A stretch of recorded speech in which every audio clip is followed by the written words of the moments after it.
सृष्टि के आरंभ से पहले क्या था? अनंत काल बीत चुका था। नहीं आकाश था, नहीं पृथ्वी, नहीं समय, सिर्फ एक असीम, शांत, अनंत जल समुद्र जिसे प्रलय का जल कहा जाता है। और उस अथाह सागर के बीच एक कमल जैसा प्रकाश फैल रहा था। धीरे धीरे वह प्रकाश एक दिव्य रूप में बदलने लगा। वह थे भगवान विष्णु, शेषनाग पर विराजमान, नेत्रबंद, पूर्ण समाधि में, आराम की मुद्रा में, मानो पूरे ब्रह्मांड की ऊर्जा उनके भीतर सुरक्षित हो। अचानक उनके हृदय से एक दिव्य नाद उठा, एक कंपन जिसने सृष्टि के ताले खोलने शुरू कर दिए। विष्णु के नाभि से एक स्वर्णिम कमल उगा और उस कमल पर प्रकट हुए ब्रह्मा, सृष्टि के निर्माता। लेकिन ब्रह्मा भ्रमित थे, क्योंकि चारों दिशाओं में सिर्फ अंधकार था। उन्होंने पुकारा, मैं कौन हूं, मुझे किसने उत्पन्न किया?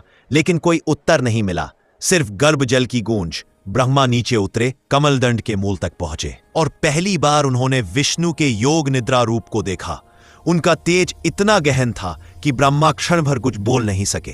तभी विष्णु ने नेत्र खोले और पूरी सृष्टि मानो प्रकाश से भर गई। विष्णु बोले, ब्रह्मा, तुम्हें सृष्टि की रचना करनी है, समय की धारा को बहना है, लोक, ग्रह, जीव सब तुम्हारे हाथ में सौंपे गए हैं।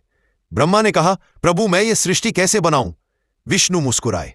उनकी मुस्कान से हजारों सूर्यों की रोशनी निकली। ज्ञान तुम्हारे भीतर है, बस आरंभ करो। यही क्षण था जब सृष्टि का प्रथम दिन शुरू हुआ। ब्रह्मा ने तपस्या की और मन में एक संकल्प लिया, मैं इस ब्रह्मांड को आकार दूंगा। उसी संकल्प से पहले लोक बने, फिर दिशाएं, फिर अग्नि, जल, वायु, आकाश और फिर जन्मा जीवन का बीज। यही से विष्णु पुराण की महान कथा की शुरुआत होती है।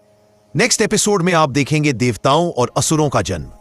नेक्स्ट एपिसोड के लिए चैनल को सब्सक्राइब करें और कमेंट में लिखें अपने फेवरेट भगवान का नेम।